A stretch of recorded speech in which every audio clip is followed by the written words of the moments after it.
Well, we're live again. We are live again. And this is the thing, the more you go live, the more it's good news and it's more, talking points and topics that you can talk about. And yeah, Fulham are active in this January transfer window, which has not even began yet. It's not even opened. The window is shut. You can't even do business, um, but Fulham are proving to have their finger on the pulse. Samuel Chukwueze with 2 assists today for Nigeria as they win 3 games out of 3 at AFCON. And Fulham are putting in bids for strikers from Europe. And I say strikers, I mean one striker in particular, Ricardo Pepi, who was linked in the summer by Mike McGrath. It was all the way back in May. In fact, it was right at the end of the season. It was maybe a week after we'd played Manchester City. And what's the game on tonight? We're definitely going to watch West Ham, aren't we? That's a big game before the 7:15, the 8:15 kickoffs. So yeah, it's been a frantic start to the window, of which the window is not even open yet. And I think there's a lot of excitement. There's a lot of buzz around. Yes, there's been that report out from the PSV journalists saying that they're not even going to consider talking about. So this Rick guy, he seems to be pretty on it with PSV. He said that, let me translate the tweet. Reported already last week, PSV will not cooperate with a transfer of Pepi to Fulham. The bid of 30 to 35 million pounds euros. Sorry. The bid of 30 to 35 million euros is by far insufficient.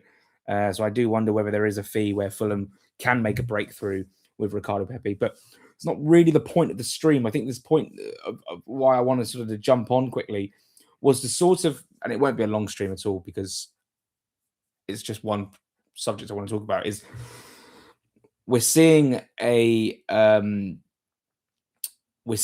level of commitment from Fulham towards getting what Marco Silva wants in this transfer window. Already, it's amazing, isn't it? Because the window opens on January 1st and you think, okay, so that's when things will get moving. And sometimes Fulham will take a week or two to actually start making moves. But it's very clear, it's very evident that already we're seeing Fulham make moves with obviously Ricardo Pepi. That's not even mentioning the fact that Fulham were left without a midfielder at the end of the window when selling Pereira and they didn't replace him. Whether they gave themselves enough time to replace him is another point. But what we're seeing is a level of commitment from the board towards Marco Silva going, we're going to try and get you what you want, and we're going to start negotiating early and start getting those deals, or hopefully getting those deals. This PSV guy is obviously very adamant that they're not going to sell for a certain amount, but there's got to be money talks. There's got to be a certain level of negotiation which could be led to an agreement. It would be 35 million, where it'd be 40 million if Fulham have that sort of budget to stretch to. And if they want to sign long-term targets like a striker, you're not really on the market unless you're really shrewd and you buy a player for a low fee at a high risk. But we've seen that with Rodrigo Muniz. We didn't spend that much on Rodrigo Muniz, and look at him now. But if you want a top striker who is in the headlines and is in the sort of, at PSV, he's got good numbers and stuff, you're going to have to pay a lot of money. You're going to have to pay a lot of money. And obviously, if you're getting a striker for the Premier League at a Premier League level for £40 million, that's pretty much the going rate these days, isn't it? It's very rare that you get anything lower than that. A European pedigree striker, really, to be fair. Just seen a post on Facebook from New York Times that our initial bid has been rejected. It has been rejected at 26 million. I think Fulham maybe just testing the waters a little bit, but I'm sure they'll be open to negotiation. And and I think this is interesting because, to go back to the point that I want to make, is that Fulham are showing a level of commitment to Marco Silva, and is that going to be reciprocated in Marco Silva showing commitment to Fulham? It feels as if, with Marco Silva, who said it in his own words just a week ago to myself when I asked him about it, that we're all on the same page. Now, Whether he's just referring to transfers, fine. But whether he is referring to, is everyone on the same page in terms of where the direction of the club is going, and we want to be together to do this? I'll never forget the quote he said about 3 months ago. I've been here 5 years. Why not more? And I think, and I said it at the stream the other day, and this is probably most people's opinion as well, is that I don't think there's a job out there right now where Marco Silva could. How do I phrase this? I don't think there's a.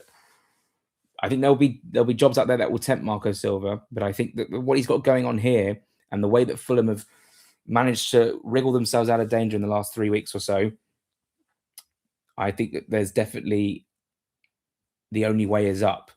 And if everyone is aligned and everyone's like, this is what we got to do, this is how much we got to spend, and these are the players we want to go to that next level, and if everyone's on the same page as Marco Silva is saying, I think we're going to see a level of commitment from the board, like we are sort of already seeing with this bid today. And I think we're going to see a level of commitment from Marco Silva as well.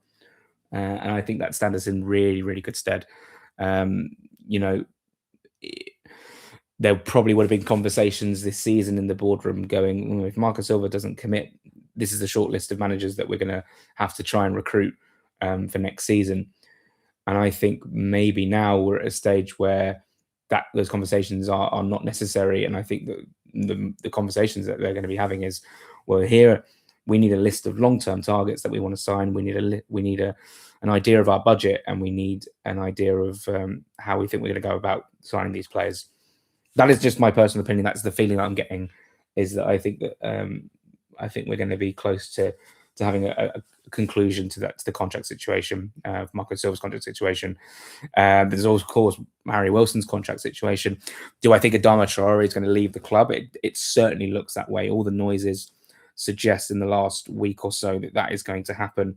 Ebola came out and said 6-month initial contract for Traore with the view of a 2-year contract on top of that, and Fulham will receive an undisclosed fee for it.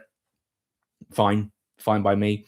I'd be amazed if they pulled the trigger on that before we got in a replacement, but it could be a case of just getting one out the door and just have one ready to go, really.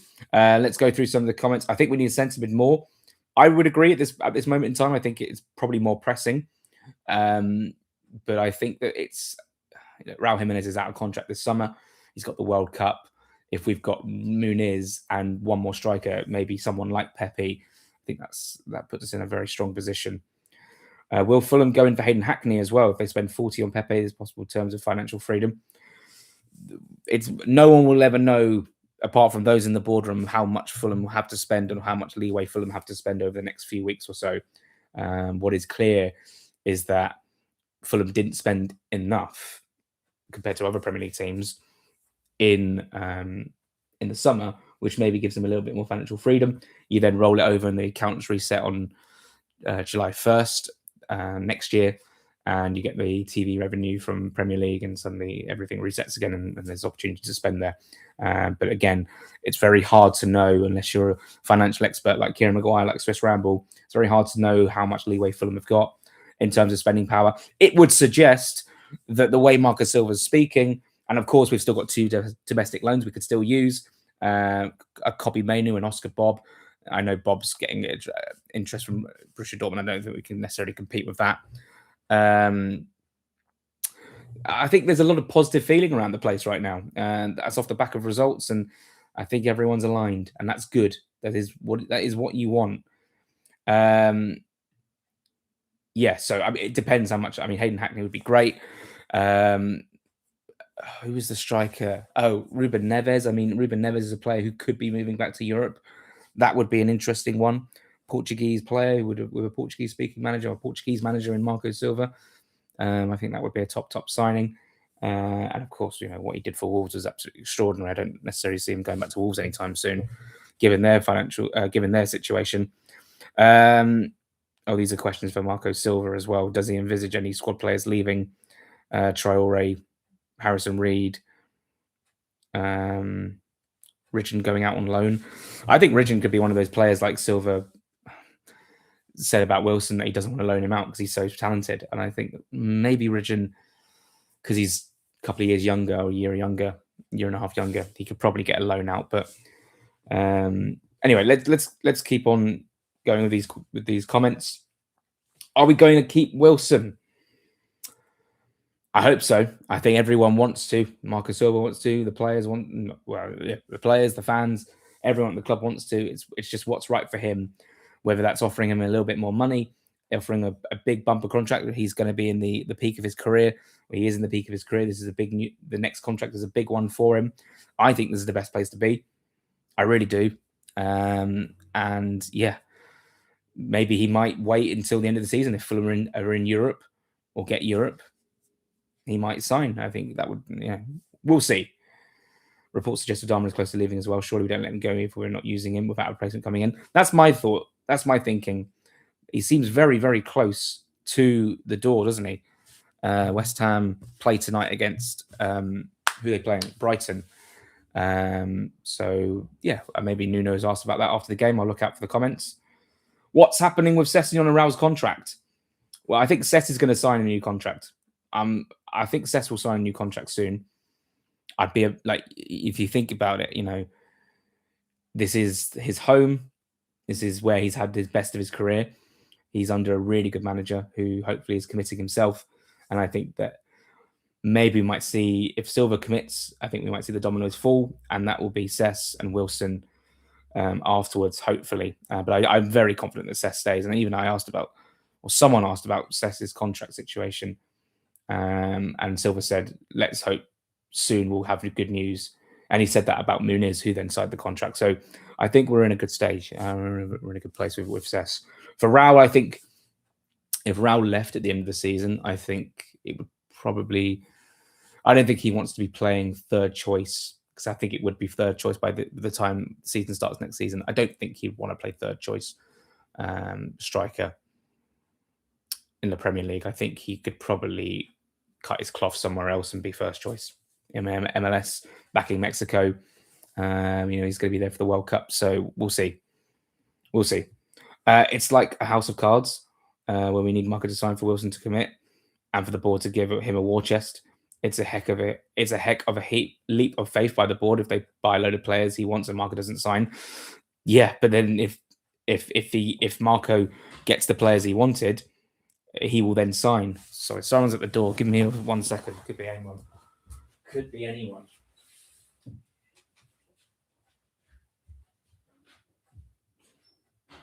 Oh, you.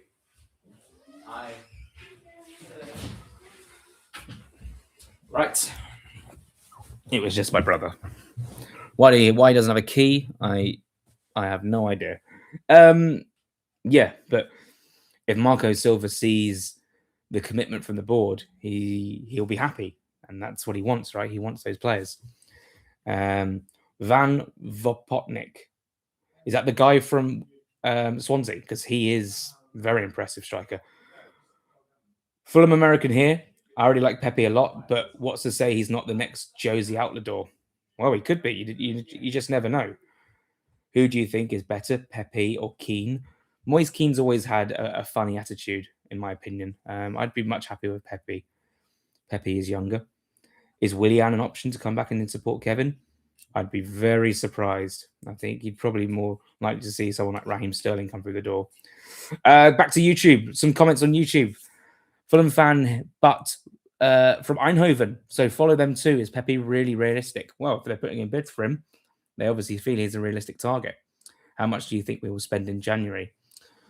Yeah, it's interesting because I never really think about how much will a certain club spend. It's more like how many players will they sign. Fulham may have to spend, 50, 60 million in January if they want the players they want. But yeah, it's hard to put like a number on it, isn't it? Dark Wing is back. Mr. Inevitable when it comes to live streams. Always appreciate you being in here. I know people moan about our owners not backing the manager, but we have broken our record signing twice in 2 years, both who were silver signings and both were on the bench at the start. Yeah, the Khans get a lot of flack But if you think about their whole tenure, they got it wrong at the start for sure. We went down, and they probably got it wrong when we went back up. Probably got a little bit overexcited. Wrong decisions were made, but it feels like they made the right decision with Marco Silva, and and it feels like everything since then has been, in terms of transfers, in terms of what's resulted on the pitch, has been very, very good. There's been questionable things off the pitch, of course, as has been highlighted by fans and stuff. But yeah, I like the Khans a lot. If Hackney is wanting to stay at Middlesbrough, who do you think we should go in for? He's only the one I've seen we've been linked to. Yeah, like a Ruben Neves, Kobe Mainu sort of player. Yves Basuma, maybe. I'm sure there'll be another name. There was the player who we were linked with on deadline day. I think it might have even been from PS. It might have been from Feyenoord, actually. Harry Winks. I wouldn't sign Harry Winks. He's not quite doing it right now in the Championship with Leicester. I think he's not quite Premier League. I think he's Premier League level, but I think he's one of those players who would be a good signing for a team who's been newly promoted. But I do agree that we act too slowly at times in the window, but I feel like we will sign. Yeah, I mean, acting slowly in the window is Fulham's basically, that's their favourite thing to do. But it feels as if, the fact that this bid has come in before the window's even got going is a sign of intent for sure. What do you think of giving Raul another year? If he accepts, I think he would be the perfect number 3 striker option. Yeah, I mean, I would like to give him another year, but I don't think he'd want to be the number 3. And then you could look at someone like an Aaron Lapilo B as being the number 3, bringing up someone through the academy, which I think would be really, really beneficial.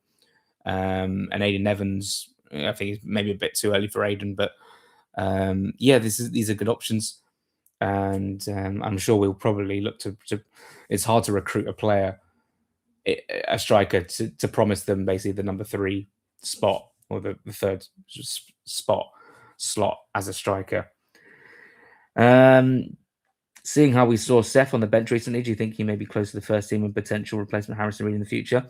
Yeah, he's very young. He'll definitely need some time, maybe a loan, like I said. But I think the fact he's committed, obviously he's signed a contract, a pro contract. I don't know how many years that is. I wasn't told. In fact, you can't even disclose it. So because of his age, but it definitely gives potential for him, and I think he'll make an appearance before the end of the season, at least one for sure.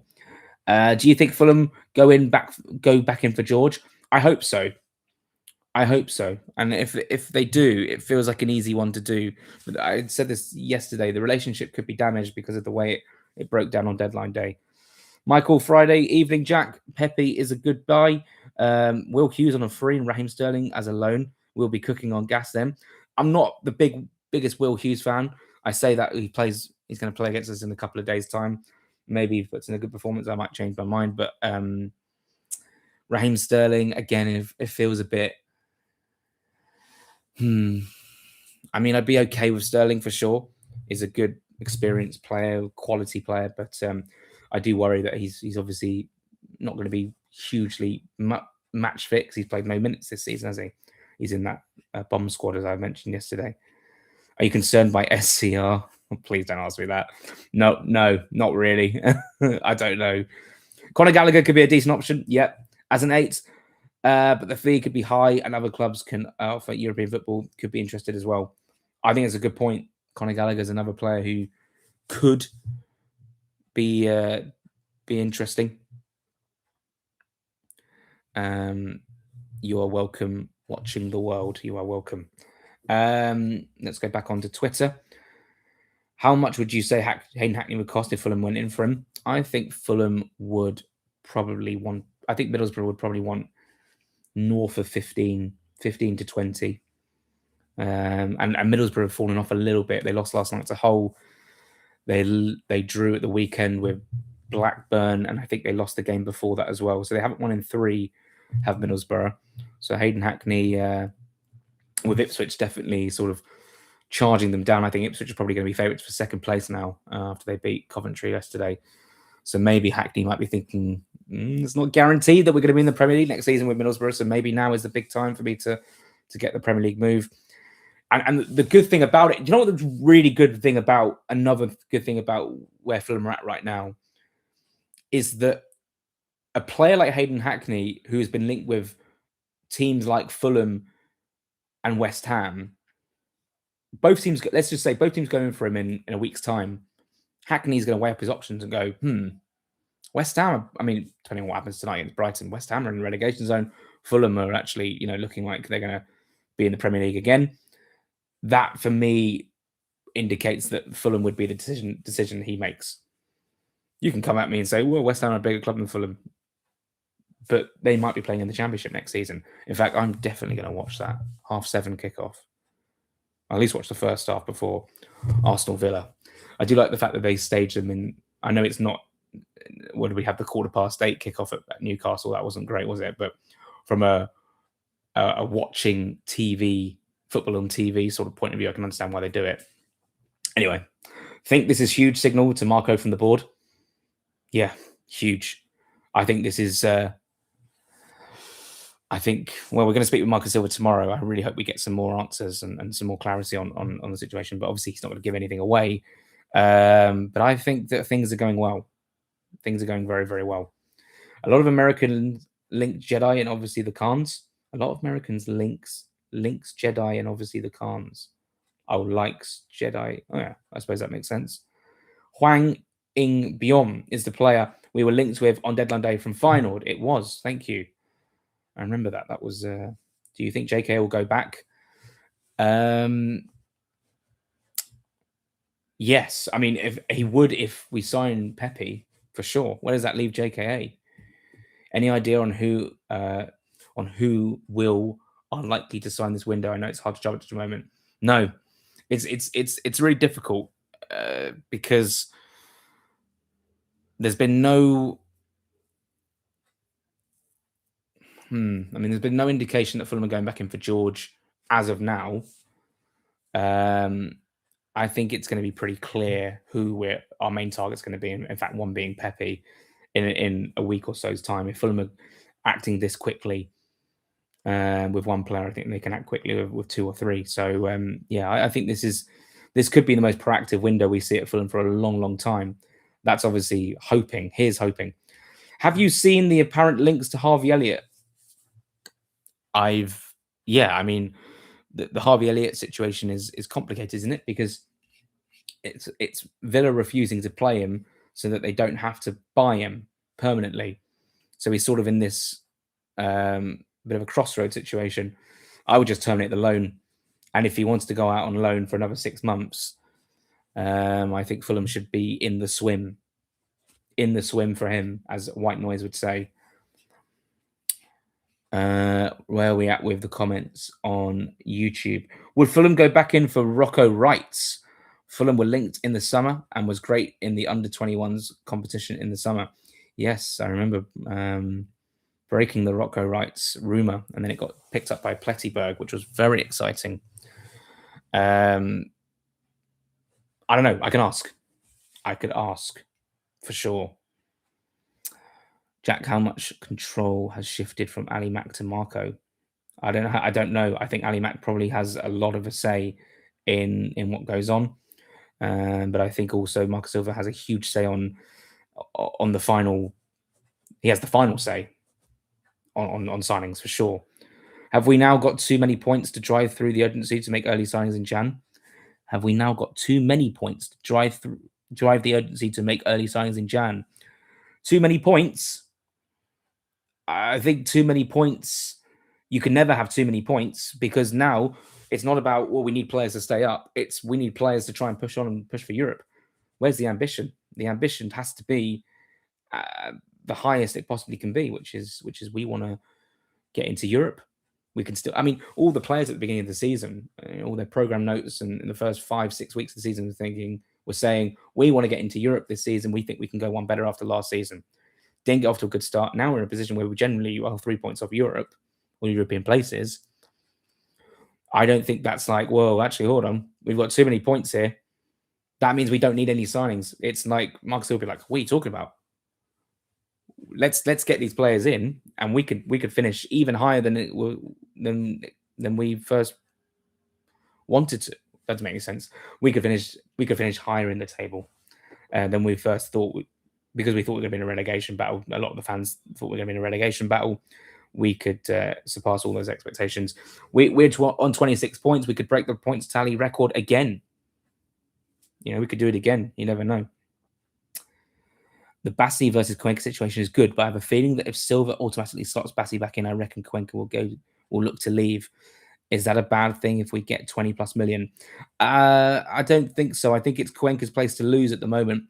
I think competition is to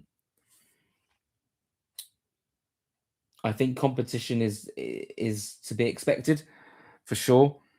I think that's just normal when it comes to competition for places. I think Cuenca will be enjoying this run in the team and will want to make the most of this run in the team because he knows that Bassi will be breathing down his neck when he gets back from AFCON.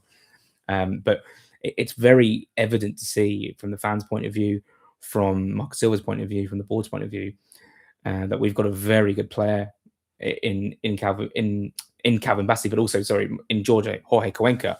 So it's brilliant for Fulham. It's another fantastic option to have at the back.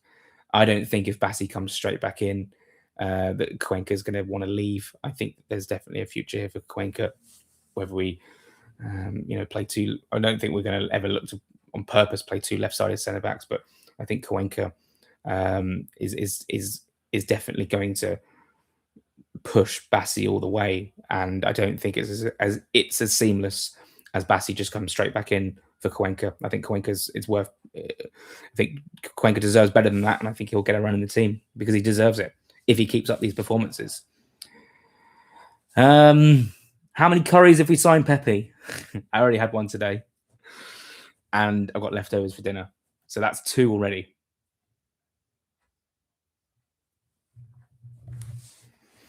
Give me a second, guys.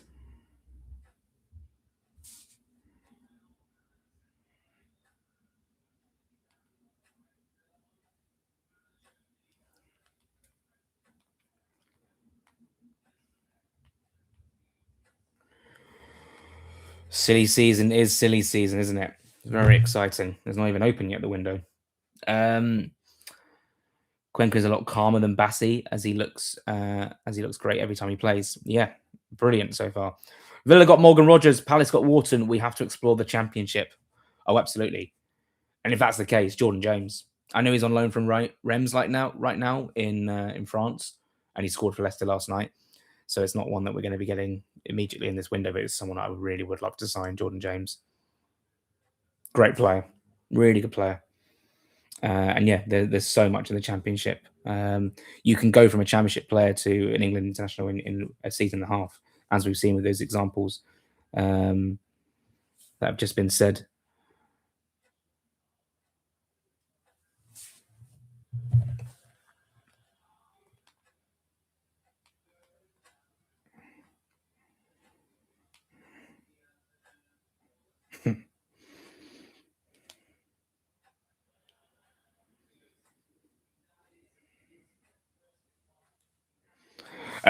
Right. I would love to know what was said between you and Marco in the car park at Motspur. I said, "Morning, how was your Christmas?" He said, "Good, you." That was pretty much it. And I said, "Good, thank you." What do you think would be a decent signing from the Championship, except Hackney? For me, Vopotnik would be an interesting signing. Yeah. I like Vopotnik a lot. I like Vopotnik a lot. He's a good striker. I like Ivanovic a lot. Jordan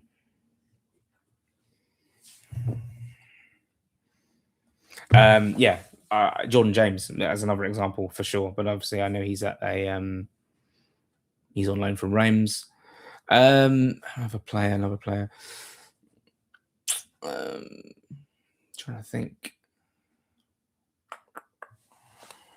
I mean, Van Eyck's always a player who I've been interested in.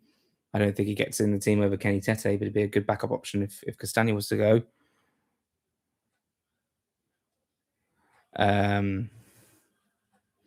Oscar Bob to Fulham. Also talk of McAtee leaving linked with a loan to Fulham. Any Dwight Gale rumors? Dwight Gale. Every single window. What's the time, Mr. Wolf? 20. Okay, all right. I need to heat up some dinner. So let's just go through the last of these comments and then we'll call it a day. Would be, do you know what? Imran Loser. I mean, Watford have got a couple of really good players. Chapvazadze, I can't pronounce his name, is a really good player. Who I watched the game against Leicester the other day. He played really well, as did Loser, who got 2 assists. There'd be a couple of players that I'd be interested in. So yeah, that's a good point. Cooper with a comment, with Bassey being so good and since Cuenca has came in being class, do you reckon Silva might have to change the formation to fit them back in if they're performing week in, week out? I don't know if you want to go into a back five to suit playing 2 centre backs, because then you lose a player in midfield or you lose a player in attack. I think it's quite clear that we can adapt to play 3 at the back, 5 at the back, but only in certain games. And we predominantly want to go with the same formation. So I don't see it happening. I think it's just realistic to say that there's 2 centre back places. We like to play. One right-sided centre back, one left-sided centre back, and I just think that's the way it's going to be. Then you can also sort of say, well, Bassey plays left back, and if Jedi needs a rest, if Jedi's injured, if Jedi is ill, Bassey can play left back, and Cuenca can play left centre back. I mean, that's what happened on the opening day of the season. Florian Balogun, I saw the comment. Sorry, I've just seen it again. Good striker. I think he would probably cost probably the same amount as Pepi. But yeah, that'd be an interesting one. That would be an interesting one. Do you eat curry every week? Pretty much, yeah. I mean, I might need to slow it down in 2026, but we'll see. Question about you. How does it work with you getting news, and how do you get these connections? No comment. No comment. Any idea on how much we're expected to bid for Pepi, and would they accept it? I think they would accept 40. That's what I've been told. That's what I've been. Yeah, I think 40 would be good. I think that's what the general consensus is between the 2 teams. Stansfield back. I don't really rate him that highly. I'm not gonna lie. Any possible departures you can see realistically happening? Yeah, Traore for me. That's pretty much it for me. Any ability-wise, how far do you think Cuenca is away from Bassey? I mean, they're sort of different players in a sense. I mean, Bassey, very strong defender, one-on-one, likes aerial duels, are good. Whereas Cuenca, aerially fantastic, but is much more of a progressive passer. Whereas you see sort of Anderson making those progressive passes when Bassey's on the pitch. That they both bring different things, and they're both as strong as each other in terms of what they bring. So I think Bassey is probably, the gun to my head, the better left-sided centre back, but I think that Cuenca is very, very close to Bassey in terms of ability-wise. Do you know how much we have to spend this window? I don't know how much we have to spend this window in terms of a transfer kitty. Right, 20 minutes from kickoff in the half sevens. I think we'll call it a day. Thank you so much for tuning in. The more we're live, the more it means that things are happening and good news is being filtered about in the Fulham space. So thank you so much for watching. Please do subscribe to Patreon for more and more content as well. Press conference tomorrow, game on New Year's Day. Everyone enjoy their New Year's Eve. Be sensible. Don't be too hungover, because we've got Crystal Palace at 5:30 on Thursday. Thanks very much for watching, and come on, Fulham. Oh, that's the wrong button. That's the wrong button. Thanks very much for watching, and come on, Fulham. Happy New Year, everyone. Let's enjoy it. Thanks for those watching on YouTube. Take care. Come on, Fulham.